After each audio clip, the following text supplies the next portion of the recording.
Well, there's never a dull moment in Maharashtra politics since the Mahavikas Aghadi government has been formed. And after the rebellion of Shiv Sena man Eknath Shinde on Tuesday, Monday night, and Tuesday, today on Wednesday was a day of twists and turns. As the day began, it was about whether Uddhav Thackeray will resign by the end of the day. Will Mahavikas Aghadi government survive or not? But unexpectedly, Uddhav Thackeray just announced that he will be going live on FB and he will be addressing the state. Well, that address was more to the rebel MLAs. And how do we decode that address? Will the Mahavikas Aghadi government survive after this? What will be the next strategy of Eknath Shinde and the rebels? Because they claim that they have numbers on their side, whereas Mahavikas Aghadi allies also say that we are confident that the government will survive. So, so to decode all of this, we are joined by our political editor DK Singh. Welcome, sir, on this Polygraph episode. So my first question is, how do we decode Uddhav Thackeray's address where he made an emotional appeal to the MLAs, trying to say that come back and talk to me? Guru, first of all, let me tell our viewers that you are outside Varsha, the Chief Minister's residence. Yes. Tell us, how is the atmosphere there? In fact, since yesterday and day before yesterday, a lot of MLAs are coming and going. And in fact, let me just tell you that Uddhav Thackeray, in fact, said that he is COVID positive, and that is why he did not attend the cabinet that was called at Mantralaya. But after his address here, Sharad Pawar, NCP Chief Sharad Pawar, along with his daughter Supriya Sule, who's also an MP, and MLA Jitendra Awar, they all came and they are meeting the chief minister. So the atmosphere is changing every now and then. Who's coming, who's going? Yesterday, in fact, one of the MLAs who's supposed to be close to Eknath Shinde, Dada Bhuse, who's also the Minister of Agriculture here in the state, he was brought from some luxury hotel in Mumbai. He had not gone to Eknath Shinde, but was not even at Varsha. So a lot of MLAs are coming and going, and this has been going on outside Varsha. And Aditya Thackeray and Uddhav Thackeray, we have not seen him come out of Varsha, but yes, Aditya Thackeray has been going in and out a couple of times. So, Purva, before we come to decode his message, if there may be many viewers who might not have watched the Facebook Live.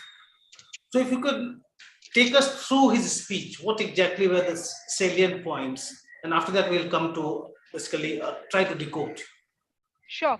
In fact, Uddhav Thackeray started off his Facebook Live by saying that he has COVID, and that is the reason he could not attend any meeting today. And he just spoke for 5 minutes. He spoke about COVID and how his government worked during COVID. But then he came to the main point of addressing to the rebel MLAs. He said that what he in fact made an emotional appeal, and he said that he's not heard that the alliance partners like Congress or NCP or the opposition is saying that has rebelled against him, but against him. So that is what has hurt him the most, and that is why he's made an appeal to his people that if at all you feel that I'm unfit to sit on this chair of chief ministerial, or even if any of my Shiv Sainik feel that I am unfit to lead the Sena, I am ready to step down. That is what he said, that I'm ready to step down. But for that, you need to come and talk to me. You need to tell me that upfront that I am not happy with you and you need to go and you need to step down. I am ready with my resignation, but you need to talk to me for that. You went to Surat and to other places. Instead, you could have just come to me, you could have talked to me, and we would have solved whatever issues you've had. In fact, he never comes out of Matoshri, his residence, or even attends meetings, to which he said that it is his ailing health. that prohibited him from talking to meeting people, but that is now in the past, and he said that he is making efforts to come and meet people. So if at all you had any issues, you could have come to me, I could have solved it for you. And he also in fact thanked NCP chief Sharad Pawar and Congress chief Sonia Gandhi, where he said that these are the people who stood by the government then while the government was forming. And in fact, even now, he has had phone calls with Sharad Pawar and even Kamal Nath, who's been appointed as now Maharashtra Congress observer, where he said that both of these allies have extended their support to me. So it is not the allies who are upset with me, but it is my own people who are upset with me. But you can come to me and tell me that I am unfit to rule, and then I will step down because I am not power hungry. So here was a very emotional appeal that he made to his Shiv Sainik, which he feels would strike a chord and MLAs would get back to him. Well, first of all, thank you very much for translating what he said, because I don't understand Marathi. But anyway, coming to what he has said, what I have understood he has said. So I agree with you. This speech was not meant for rebel MLAs actually. His speech was for his own Sainiks. First, he has to convince his own people. He has to get control of his own house, because the rebel MLAs have been questioning his Hindutva credentials, basically trying to paint him as somebody who compromised with the party ideology just for power. Here, Uddhav Thackeray was not talking to them. He was telling his Sainiks that, look, Sharad Pawar, in fact, thrust their chief ministership on me. So in 2019, when the alliance was built up, Sharad Pawar told him that, there are many senior people in other parties and they would not listen to anybody else. So you have to be there. He was basically trying to convey that this power was thrust on him. He did his best, and he has stood true to his Hindutva credentials. Basically, as I could get, it's like Hindutva and Shiv Sena are the same. There's no change as such in the party's basic principle. And then he went on to, when he's saying, I have been betrayed by my own. I mean, he did not say betray, but basically that, it's not the allies who have left me. It's my own people who have left me. It's an emotional appeal to the Sainiks. The strategy here is, first of all, to clear the air to his own people, own cadre. I remain what I was, the Shiv Sena remains what it was, and to paint the other side as power hungry. That nothing has changed for me. They are not coming to me because they are sitting in a state controlled by the BJP. Earlier they were in Surat, now in Guwahati. They are playing this game for power. That's how he's projecting them. So I think these rebels should also be now ready to face the music, because there is, what he has not conveyed, but which is very clear, to tell the Sainiks that, okay, these are the guys who are trying to betray us, betray our cause. So you will see reactions from the Shiv Sainiks very soon. So there will be pressure from the Shiv Sainiks on those leaders now. So after this emotional speech by him. And then the other part, one is he's trying to keep his house in order of Sainiks. On the other side, he's doing other things, trying to use constitutional means. If you look at this, right before his speech, in fact, at 5 o'clock, he had called his MLAs. And before that, the chief whip had written to all the party MLAs, as they said, through all forms of communications, to attend the meeting or their membership will be cancelled. Although that meeting did not take place. But it may happen. It may happen later tonight, or probably the chief whip will again issue something tomorrow, because it's a different strategy. As per that strategy, the idea behind calling that meeting was, by the chief whip, that you don't attend it, the party will basically expel you, suspend you for anti-party activities. If you look at the 10th schedule of the Constitution dealing with anti-defection, how your disqualification happens. One of the provisions says that if you voluntarily resign from the party. Now, the Supreme Court later interpreted it as, if you indulge in anti-party activities without quitting the party, it would be constituted as your voluntary resignation. So if the chief whip is calling you for a meeting in Mumbai and you defy it, you don't attend, it will be constituted as anti-party activities. Party will take action against you, and then the party will go to the speaker, not the deputy speaker, because there is no speaker. The deputy speaker is from the NCP. So the party will go to the deputy speaker Right. seeking their disqualification. Correct. We And have some questions here, sir, if I may interrupt you before we continue with our discussion. Well, Ashish says on Twitter that it's almost clear that NDA government is not going to sustain. So, is there going to be an alternative government by BJP, or will there be a precedence rule? And if Uddhav Thackeray resigns, will he recommend dissolving the assembly? as for the numbers, see, as it is, what the BJP leaders are telling us now, that they are just short of 2-3 MLAs. So they need 37, in fact. We discussed it yesterday also, that the BJP is not going to install the government with, few rebels from here, few rebels from there, with the smaller parties, independents. What the BJP would be looking at is the support of a solid bloc. So solid bloc of say 40, 45 Shiv Sena MLAs actually forming a separate party and going with the BJP. Now again, the rules and conventions come here. Because the assembly is not in session. So what happens if the assembly is in session?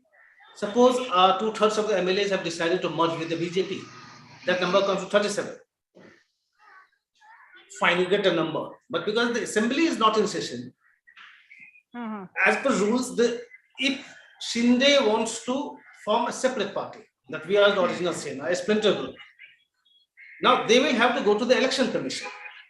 And then the election commission will decide, like, it's under, which faction can have the symbol of the party. So they go by the number of MLAs, what number of office bearers with each faction. So it becomes a bit complicated.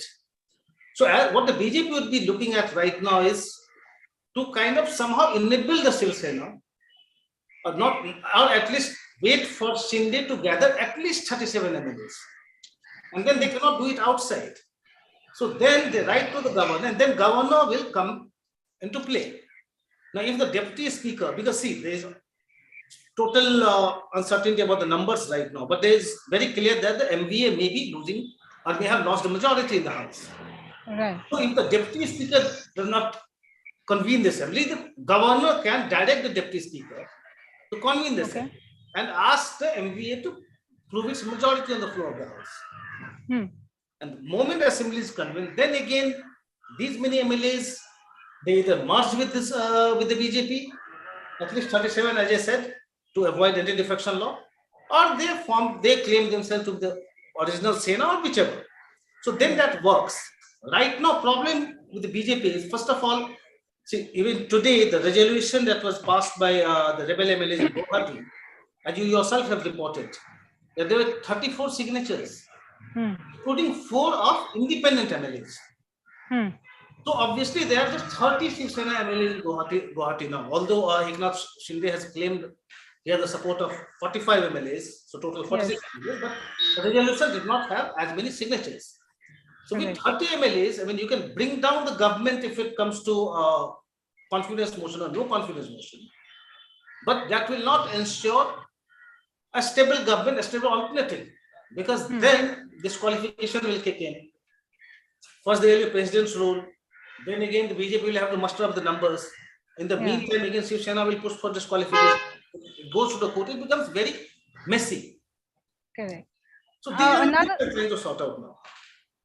Right. Another question is that, that is the question that Samarth is asking is, how much can Sharad Pawar maneuver, as he's called one of the Chanakyas of Indian politics? So, because we know that during MBA formation also, it was Sharad Pawar who took the lead. But, what is his stand and how much can he maneuver is what Samarth is asking us. See, this power play, you call it, that will come in when it's about keeping the alliance parties together.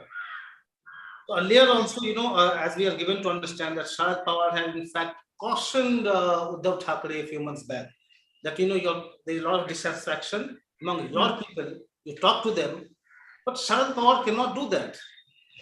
So it's the Shiv Sena's internal affair. Sharad Pawar can influence Uddhav Thackeray. I mean, the Pawar has had a wonderful relationship with the Thackeray family, right from Bal Thackeray days.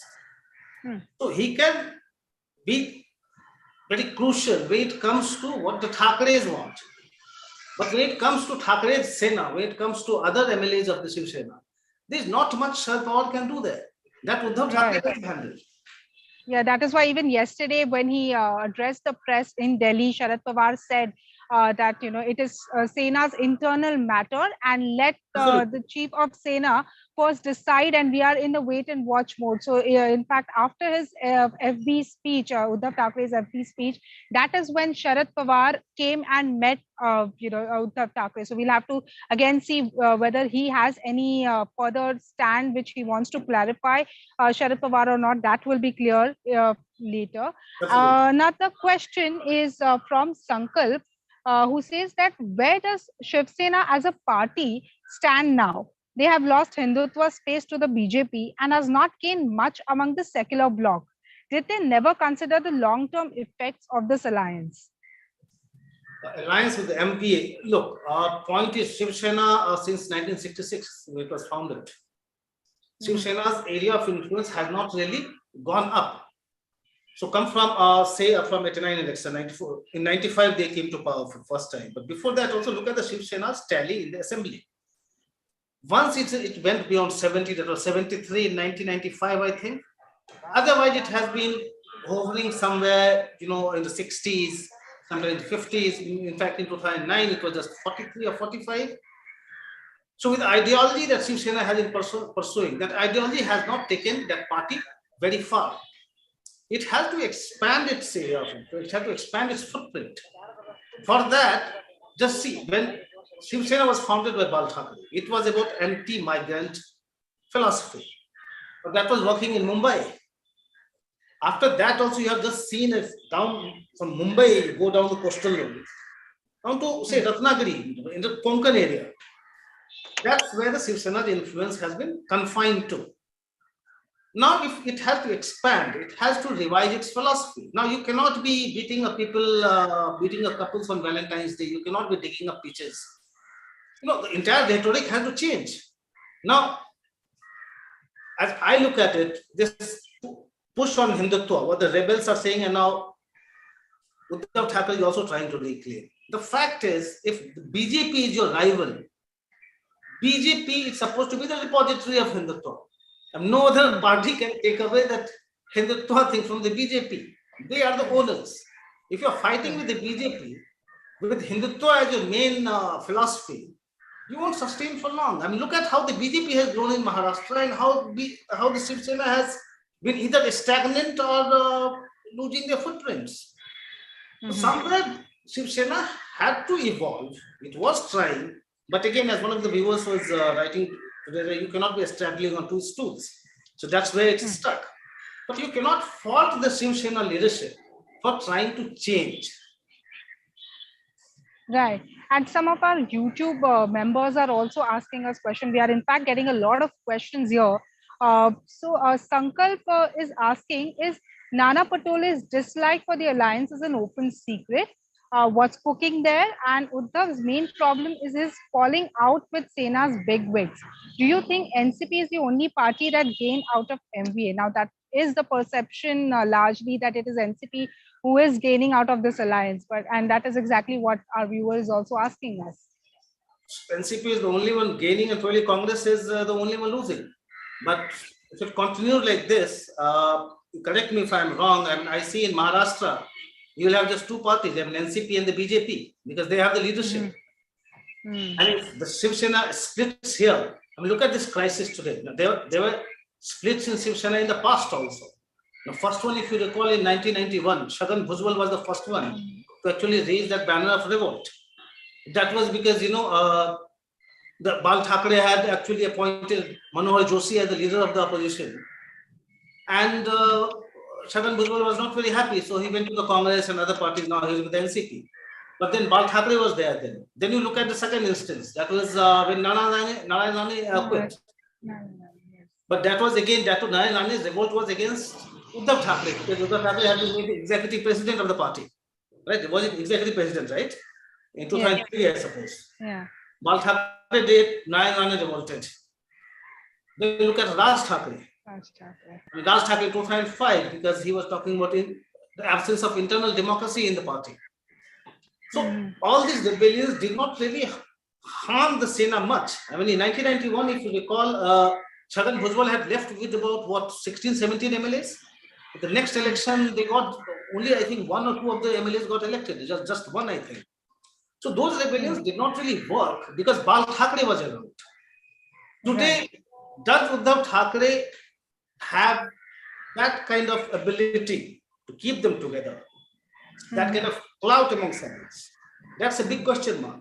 And if that does not happen, look, today, if you look at what Eknath Shinde and other rebels have said in the resolution, they are again talking about, we used to be a party of, they are not saying Marathi Manus, but people who we used to work for Marathas only. Yeah. Now, if you are thinking of aligning with the BJP, you cannot be talking about the old Marathi Manu thing now, because BJP is a stronghold is among, among migrants, all the North Indians who have gone there. It's across the board. It's not just among migrants, but again in Mumbai, for instance, BJP, all those migrants support the BJP. Now, if Eknath Shinde is still stuck back in the past, we are originally an anti-migrant party. We are originally a party of the son of the soil. That will not work if you go with a national party like the BJP. So from both sides, you have one side, you have Uddhav Thackeray's Sena, which is kind of a straddling on different stools. As I said, one of my viewers made that comment. On the other side, you have Eknath Shinde, who is talking about things which won't really help the BJP, help his faction much. If this split happens, and Shiv Sena will be over. I mean, not immediately, but next 5-10 years, the entire game will be over. But here is my question to you, sir.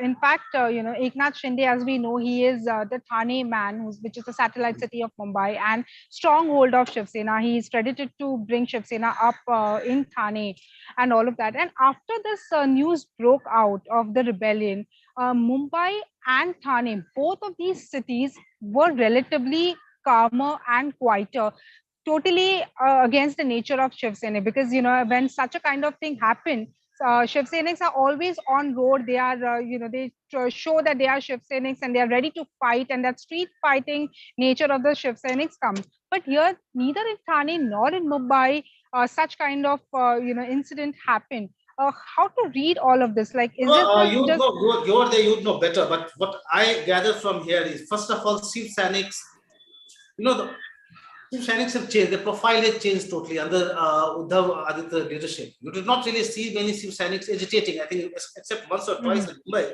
Shiv Senics have not been out there in the streets. In fact, they have been walking through shakhas.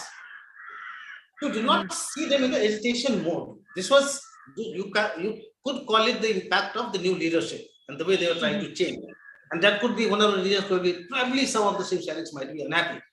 But the second reason I say is, which I think where I lend more credence to that, is, there must be a lot of confusion which side to go. Because Shiv Sena, as it is, Shiv Sena is synonymous with Thackeray's.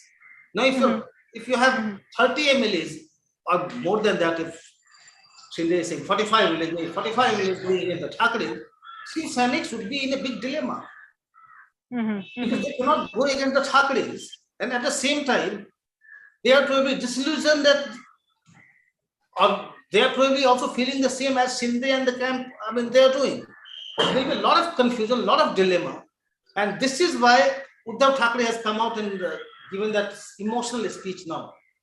Yeah. So I think from tomorrow onwards, you will start seeing the reaction, because even after this emotional speech, if you don't see Shiv Senics out on the road, then probably that will be an indication that what Eknath Shinde and the other rebels are saying, they are probably reflecting the mood of the common Shiv Senics. Right. And that's my view. Tell me what you feel about this. Well, in fact, I feel that it is, again, as you rightly pointed out, that which way to go, there is one confusion that amongst Shiv Senics, but it's also about that power struggle, because earlier it was about number one and number two, because when the MVA government was formed, and this was what Eknath Shinde actually feels, that he feels disgruntled because he was not given that status or importance, even though he was given a cabinet minister and he was the Thane man and all of that, but he was not given that importance, because people like Aditya Thackeray and Anil Parab, they were given more importance. So it was always the battle between number one and number two. But now it is whether Uddhav Thackeray has that hold on his Shiv Sena or Shiv Senics is what the question is. Has Eknath Shinde kind of become bigger than Uddhav Thackeray because Shiv Senics connect with that Thackeray surname. But as you also rightly pointed out, tomorrow onwards we'll have to, and in fact coming days we'll have to see which way Shiv Senics are going to react. But yes, of course, this is again has been a power struggle between number one and number two, and now it is a power struggle about So who is the just true Shiv to, Sena. just to add to what Tova you were saying, like we are talking about rebellions in the past. So Mhm. every time this has happened, at the core of it has been that same power tussle, Yeah. that feeling that I have not been given that kind of importance. Chhagan Bhujbal, that those were Mandal days when he revolted. Mhm. 91 we are talking about, post Mandal Mm. days. He Yeah. was an OBC leader. He Yeah. thought he was already pretty big leader, close to Bal Thackeray. He thought I'm an OBC leader, but I'm not getting that kind of importance. Why is Correct. Manmohan Joshi being pushed up? Same with Mhm. Narayan Rane. Same with Raj Thackeray. So Yeah. this tussle has Exactly. been on. But yeah, thing is, Bal Thackeray is not around. I mean, it's Uddhav Thackeray. Let's see how things pan out. Right. And a couple of last questions here. One from Ashish Agarwal. Will this make Fadnavis a bigger leader, the next Chanakya, so to speak? Of course. And then there's UP Yadav who says that is it the end of Shiv Sena just like the way Akalis ended in Punjab? First question was Fadnavis. Now, Yes. Fadnavis, as an administrator, you're there, you have been there. You see, his stock rose like anything. Hmm. As an administrator, he was appreciated across the country. Even as a politician, he proved his worth. The allied, probably the Shiv Sena BJP alliance did not do well in the assembly election. But the fact was, BJP did pretty well. I mean, so you could not have faulted Fadnavis for that. BJP did pretty well in that election. With 105 seats in the election, it was pretty good. Just that Yeah. Shiv Sena, which had Then, contested in an alliance, decided to join the other, move to the other side of the fence. That's a separate thing. But for Fadnavis, even he was vindicated, even his governance was vindicated in the last assembly election. But then the first problem happened when he tried to actually, gain power despite numbers stacked against him. The way he got Ajit Pawar and, early in the morning swearing in ceremony, and that was a huge embarrassment. But hmm. after that, instead of leaving Maharashtra, which many leaders would do, leaving their state and try to kind of enjoy power at the center, Fadnavis has stayed behind and he has been fighting it out with the MBA day after day. And now this. Of course, Hmm. his stocks have gone up significantly. Right. And about whether it is the end of Shiv Sena, just like Akalis. No, it's very difficult to say because, see, if Uddhav Thackeray is able to gain control and assert his authority, and if he is able to quell that rebellion, then actually his escalation is also proven. Even there in Maharashtra politics, Mhm. it looks like a huge task, given the kind of rebellion he's facing. But if he's able to quell it, if he's able to continue in power, then no, I mean, he's going to be around. But if this split happens, then there'll be a big question mark on his leadership also. And if 45 MLAs leave you, and what will you be left with when your Shiv Senics are already in doldrums ideologically, politically? Mhm. Because if that happens, even MVA partners will no longer be with them. Congress has never been happy being there, at least not the central leadership. Mhm. Right. Congress will split. Congress will go away from them, and so will the NCP. Mhm. So Shiv Sena, a truncated Shiv Sena, will be left behind. Yeah. With the majority of leaders representing the other faction. And I'm adding, if that happens. Mhm. Yeah, well, nobody knows exactly what will happen because every, in Mumbai, in every hour things are changing. But we'll keep a track of this. We'll keep a watch on what exactly I can happens. just add here, Purva, before you wind up. See, look, Aditya Thackeray, I mean, he's a dynamic leader. There are many critics of him, but, Shiv Senics, general image of the Shiv Senics, he has tried to Mhm. change. That Yeah. they should not be seen as those old rowdy elements taking pitches. But then he is the backing, I mean, he is the man in power. He is the chief minister's son. Mm-hmm. Can he sustain this once he is out of power? I mean, what happens to his leadership skill? Right. These things will have to be watched. Yes. But then, Absolutely. if this government goes and you have 40-45 Shiv Senas joining the BJP, I think Shiv Sena's game will be over. Not immediately, maybe next 5 years, next 10 years, that game will be over. Because you cannot have the same Hindutva ideology, same son of the soil ideology. You have to evolve with times. The Maharashtra of the 60s is not the same in 2022. Shiv Sena had to reflect that reality in terms of its programs, in terms of its philosophy. And I think that is where you were trying to say that Aditya Thackeray tried to bring that little change at least. We have to see whether he will sustain what happens to him and his policies that he has been driving forth, and whether the main question is whether this government will survive or not, and how Uddhav Thackeray will be able to keep the flock together. That is all that will unfold in the next few days. What will Eknath Shinde's strategy be after an emotional appeal by the Sena chief? Will he come back? Will the MLAs come back? Will he be able to keep his flock together or not? All this will unfold in the next few days. And of course, what we did not speak about right now is what will be BJP's strategy now, because right now they are in the wait and watch mode. They haven't, nothing has come out from Fadnavis or nor Chandrakant Patil. Anything significant has come out. So again, they will be in the wait and watch mode, and so will we be. Thank you all for joining us. Thank you, sir, for those valuable comments and letting us know and decode all of this for us. And we thank our viewers for joining.